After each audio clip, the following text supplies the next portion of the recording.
Alhamdulillahilladzi ahyana ba'dama amatana wa ilaihin nusyur. Asyhadu an la ilaha illallah wahdahu la syarika lah wa asyhadu anna Muhammadan abduhu wa rasuluh la nabiyya ba'dah. Allahumma shalli wa sallim ala hadzal nabiyil karim wa ala alihi wa sahbihi ajma'in. Dan kita hormati Bapak Ketua dan jajaran pengurus Masjid Raya Andalas,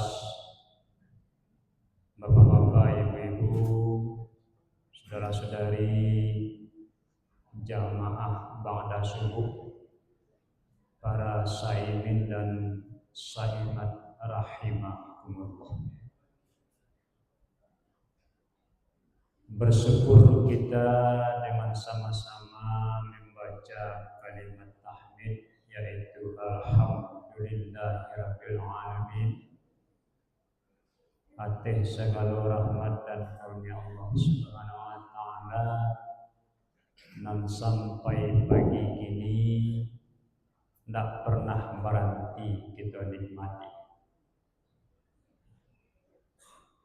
Kemudian salawat dan salam kita bacakan untuk ruh Nabi besar Muhammad sallallahu alaihi wasallam. Allahumma shalli ala sayyidina Muhammad wa ala ali sayyidina Muhammad. Mudah-mudahan bapak-bapak dan ibu-ibu jemaah saudaranya bagi kau sehat di udara yang sejuk, walaupun diselangi dengan hujan rintik-rintik, ya Pak ya.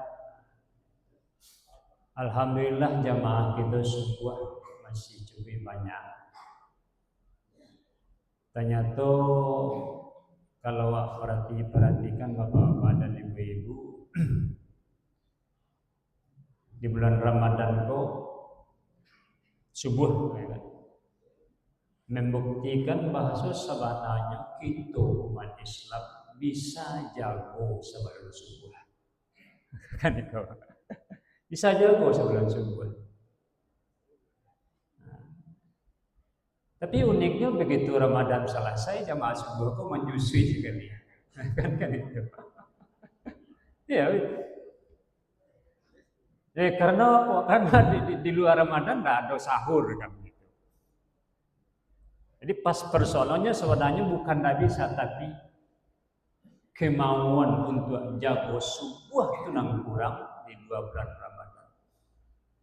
Padahal kita tahu sesuai dengan hadis Rasulullah SAW,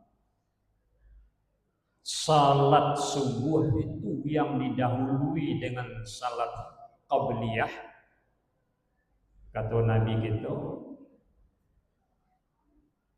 pahalanya jauh lebih rancak, jauh lebih utama dibanding dengan dunia dosa isinya. Nah, itu yang dikatakan oleh Rasul itu tentang keutamaan salat qabliyah subuh. Apalagi ditambah dengan subuh berjamaah di masjid kulon. Itu kan luar biasa. Sayang di bulan Ramadan itu sebagian sana itu ditinggalkan. Mudah-mudahan ke depan ikut tetap kita pelihara sampai akhir hayat itu untuk bisa jago sebelum subuh dan salat bersama-sama berjamaah. Amin. Ya Allah. Dan itu doa kita juga termasuk untuk anak cucu keturunan kita.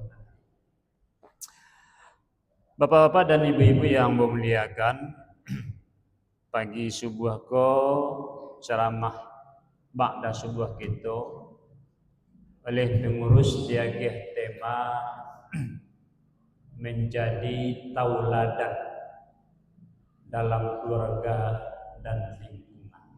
Itu tema yang diberikan oleh pengurus. Karena kita umat Islam, tentu role model terbaik sebagai tauladan Rasulullah. Tidak ada selain itu. Bahkan Allah menyatakan kepada kita, laqad kana lakum fi Rasulillahi uswatun hasanah. Sungguh kata Allah bagi diri kamu semuanya pada diri Rasul itu adalah tauladan sebaik-baik tauladan. Maka kalau kita ingin menjadi tauladan dalam keluarga, menjadi tauladan di lingkungan kehidupan kita dimanapun kita berada, maka otomatis kita harus memiliki sifat dan juga dimiliki oleh Nabi, para Nabi, bukan hanya Nabi dan Nabi Muhammad saja, tapi para Nabi. Apa itu? Yang pertama sifat siddiq.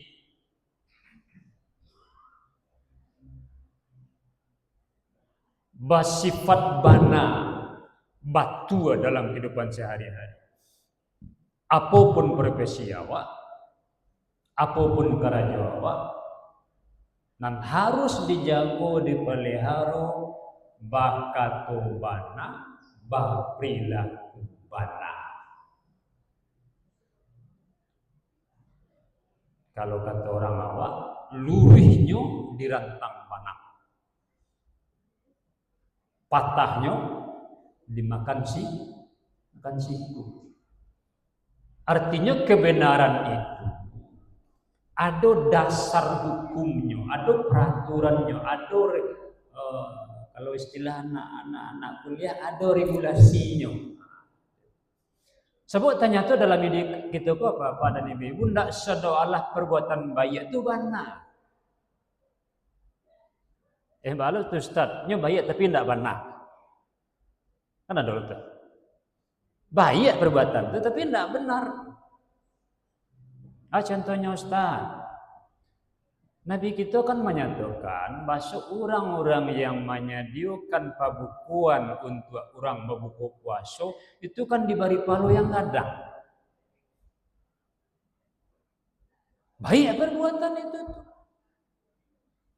Tapi kalau dilakukan indak pada tampeknya, indak di alamat nan batu, ia jadi salah, tak benarnya. Contoh, ada dua orang sahabat, sama-sama laki-laki, si A dan si B, sama-sama puasa. Tapi setiap sore si A menitipkan pembukuan ke si B dengan kata-kata, kau pembukuan untuk orang rumah awak ya. Tiap sore model itu. Kalau disampaikan untuk pembukuan untuk orang rumah si B, kan muncul pertanyaan, ada apa kok untuk orang rumahmu saja yang sedia pembukuan? Tentu ada udang di balik. Oh, bakwan bu ya. Jadi tidak benar ya. Walaupun elok.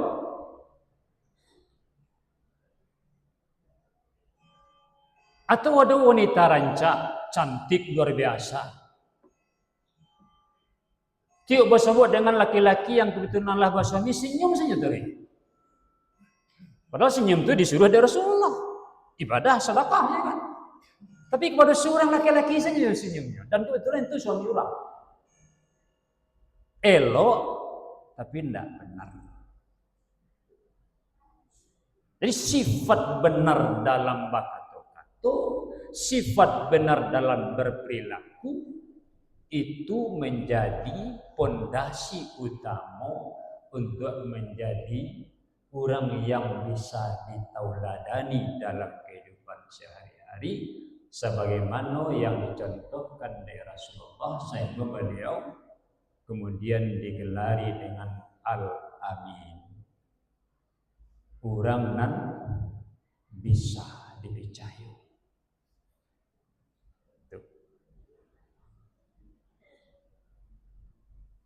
Dan itu menjadi integritas akhlak manusia. Dia diakui di dunia.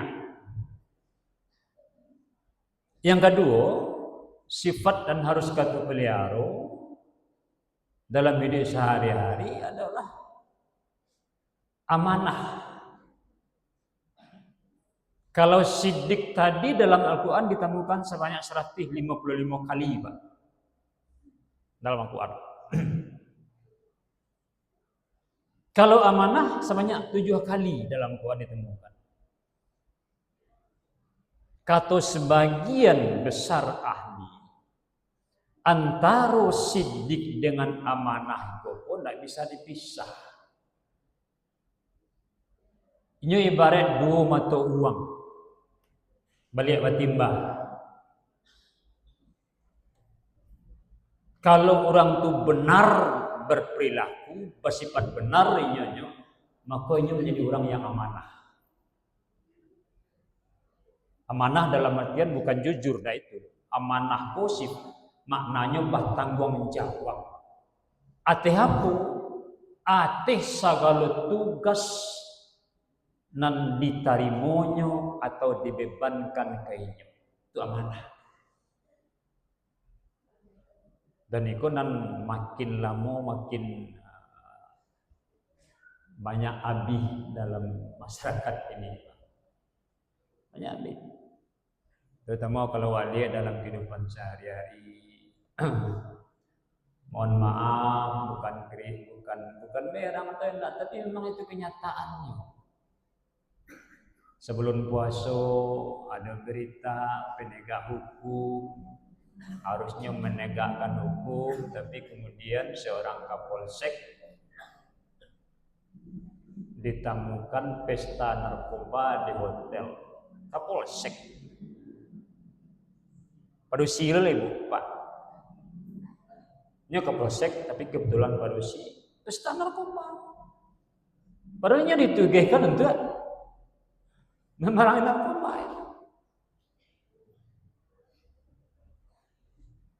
Dalam sudah itu adalah polisi, masih polisi juga, oknum ya terlah oknum. Menggunakan helm diampukkannya ke kepala anak muda mati. Polisi juga. 2 hari yang lalu kita baca tadi malam HP-nya lewat internet. Polisi juga salah tembak, mati lo anak muda seorang. Jadi dalam kok. Dan itu tidak hanya terjadi di lembaga kepolisian, tapi terjadi di berbagai lembaga kemasyarakatan dan negara awal.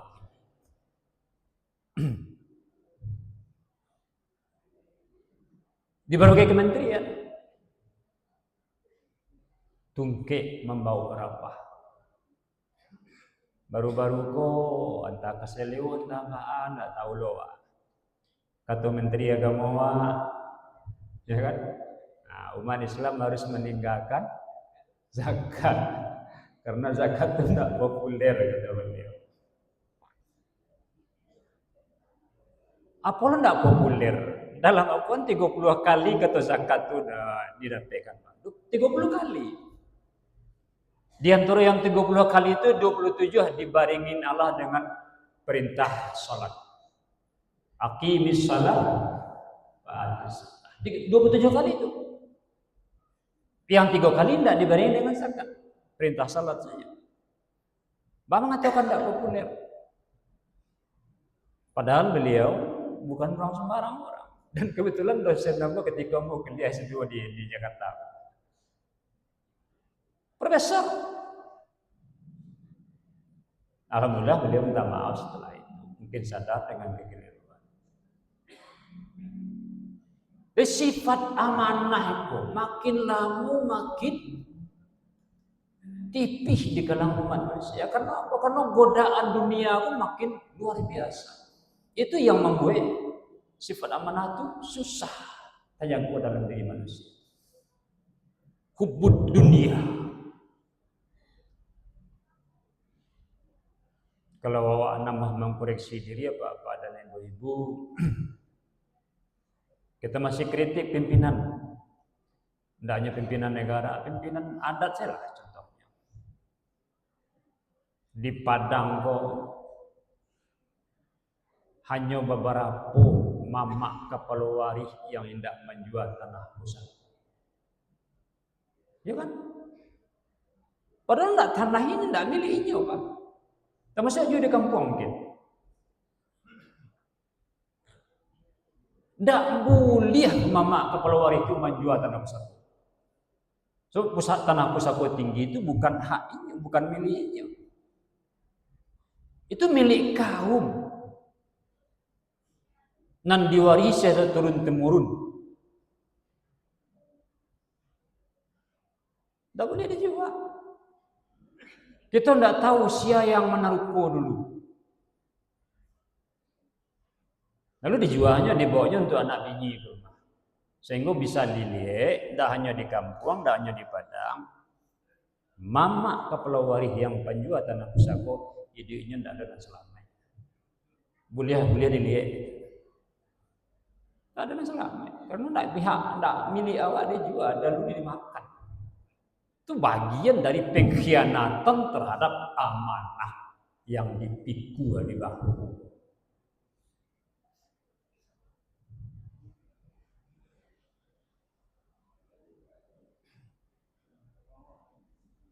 Banyak dari situ. Terakhir yang ingin kita sampaikan pada kesempatan yang pendek Bapak dan Ibu-ibu,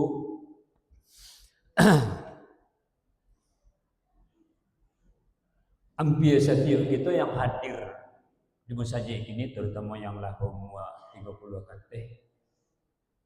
Laki-laki tentu kepala keluarga. Padusi bagi yang lah dia amanah dia Allah, tentu ibu bagi anak-anak.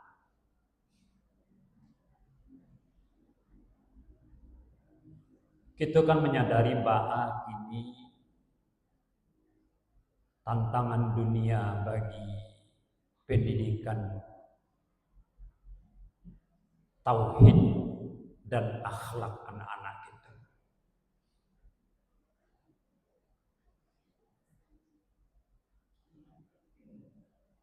Sia di antara kita selaku ayah dan ibu dan menyadari bahwa warisan yang paling berharga itu bukan keping,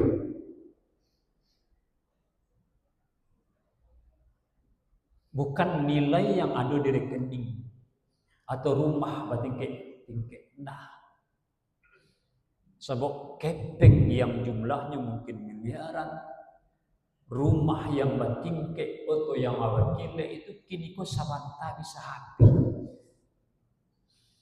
Ibu bawa keping 100.000 ke warung semalah habis sabanta. Boleh kalau kamu. Tapi warisan yang paling berharga dari orang tua karena adalah nilai-nilai agama, nilai-nilai ketuhanan, tauhid dan akhlak. Kalau itu tinggalkan, padahal dicontohkan ya Allah, diceritakan ya Allah dalam Al-Quran bahwa ketika Yakub mengumpulkan anak-anak di saatnya itu sedang lahtu Yakub waktu itu dikumpulkannya anak-anak. Apa kata Yakub setelah anak-anaknya berkumpul? Ma ta'buduna min ba'di. Apa akan kalian sembah sesudah ambona adoleh? Kini kebanyakan orang tua berpikir Andai bonda adu apun yang makan di anak. Itu namanya. Padahal yang paling harus dikhawatirkan kalau bonda adu lain kasangan jona. Lain kailuk jo perilakunya. Itu yang harus dikhawatirkan. Dan itu warisan yang paling bahara. Dan itu bisa